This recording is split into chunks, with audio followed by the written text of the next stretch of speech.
And just let me try to do a little playthrough.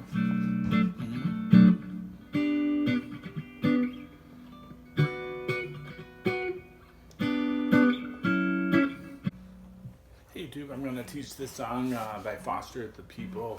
It's called A Big Stick or something. Walk with a Big Stick. Something like that. It's got a real kind of dance part of it. With a real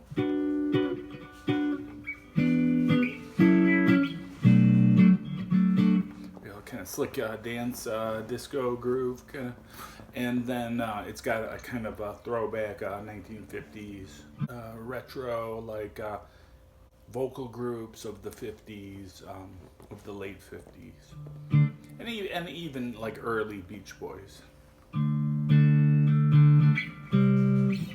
So we'll cover both parts, and there's some little lead guitar parts. We'll cover that. Let's get into this the dance part of the song. That's a B minor 7. I'm playing the full one here. A lot of people play this like this, and they when they're playing it like this, you have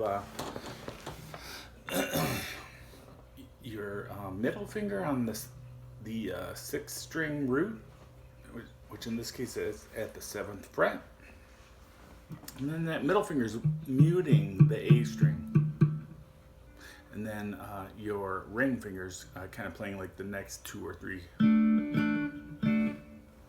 Yeah, that's the way that's probably one of the more common ways to play. Some people play it like this. They find it more comfortable just to reach around. Anyways, now probably what they're doing in the song is just doing a partial, because I'm not hearing the bass notes, so they're probably just borrowing the 7th fret on strings 1 through 4. Okay. Then it goes to that's a B minor 7. And your next chord is this E minor 7. I'm playing it on the 5th string root at the 7th fret. Now, yeah, and the move that you see a lot of guitarists do is a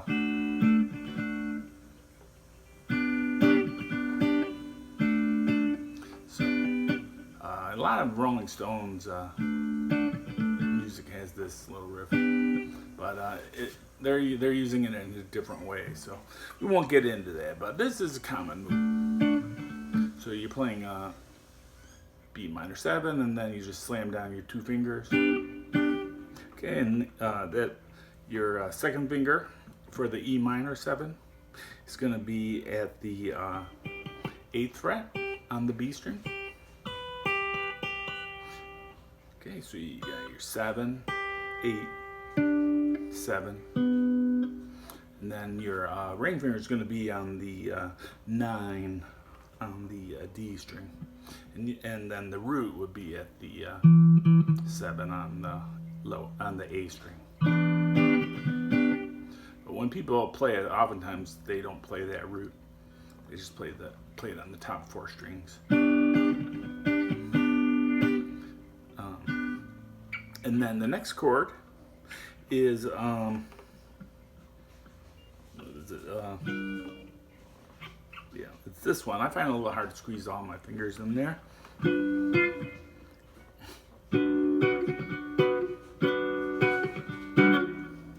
That is a G major 7. So a lot of people don't, you could play it like that, maybe up until like the 8th. But you get on the 10th fret, it's very difficult to squeeze all your fingers in there, at least for me. Some people can do it. So what a lot of people play is this little this form of it. So you're playing index finger is on the 10th fret on the high E. Your second finger is on the G string at the 11, and then your pinky and your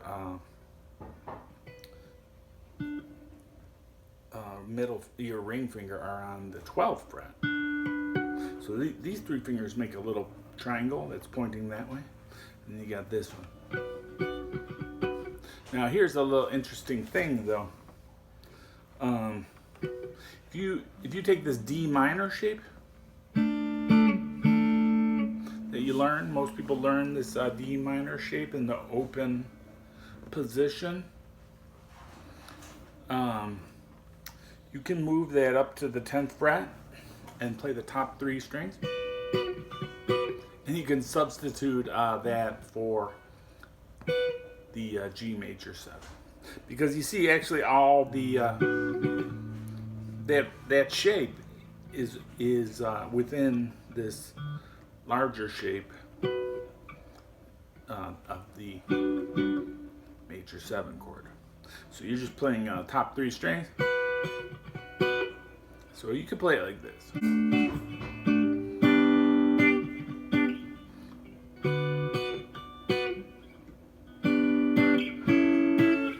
Oh yeah, and then at the end of the progression, after they go to the G major 7 at the 10th fret, they go back to the E minor 7, and then they slide that up to the F sharp before going back to the B minor.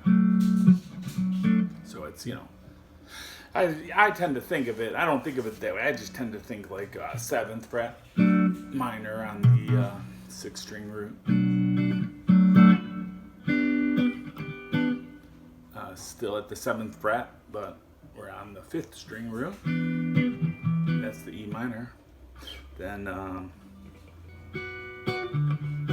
10th fret, I think, G major, 7. And then 7 to 9. Back to 7. Okay, so that's that part of the song. So the retro part is where they're like, kiss me a little bit before.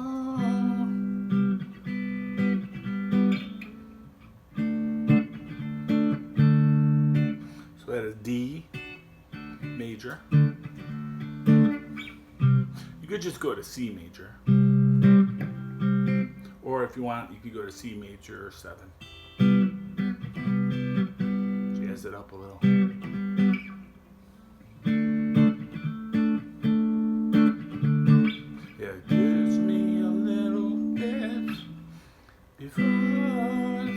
Something, but still in the same key. I believe the key of this song is D. Thing I wanted to show you, I showed you this. We can use the D minor shape at the 10th fret. Well, you see, we know that because the 5th string root is G. We can use this shape under any 5th string root. Like if we wanted to play the C major 7, you could use it at the 3rd fret, because on your A string, that's where your C is. If you want to play a F, you do it at the 8th. Okay, and remember, this is your substitute simplified for a major 7. The reason it works is because major 7 and its relative minor are they're very, very similar. They share notes. So that's why you can use it as major 7, even though it's like a D minor. the 10th fret. You can substitute that for major 7th. But the point I wanted to make though was if you want another simplified shape you can make is just get rid of the E string, the high E, and play 11 on the G, and then on the D you're going to play at the 12, and at the B string you're going to play on the 12. It's kind of like a D7 shape, except we're going to play it on a different string set. We're going to play it on strings 4, 3, and 2. So if you could be going from this shape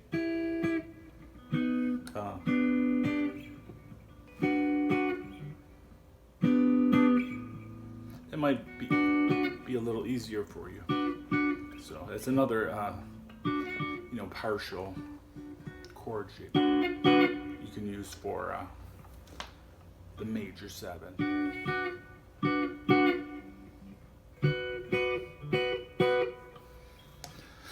Okay, those are two, they're just parts of this larger chord.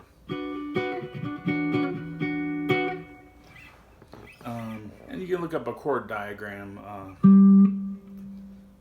for G major 7 you want to look at the part that shows how to play it on the 10th fret. Right, and all right, let's talk about that guitar solo. It happens about 2 minutes into the song. Now, I said this was in the key of D, so if we count 3 frets below D, that will be the relative minor. So in this case, it's going to be a B, playing the B minor pentatonic.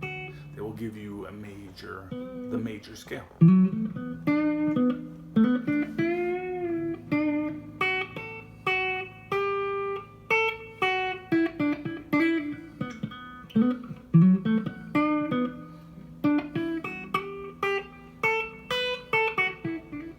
Got your all your extension boxes.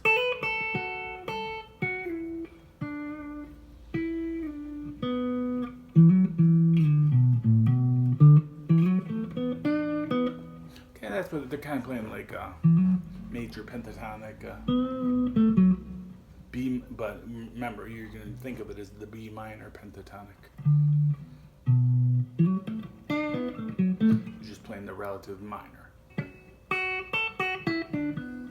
All right, that's my thoughts on this song. I like it quite a bit. It's a really unique song, and I like the contrast of the two styles.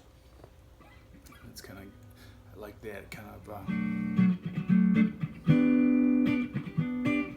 that dance beat, those dance chords, R&B chords, jazz chords. Thanks for watching. Don't forget to subscribe. Bye.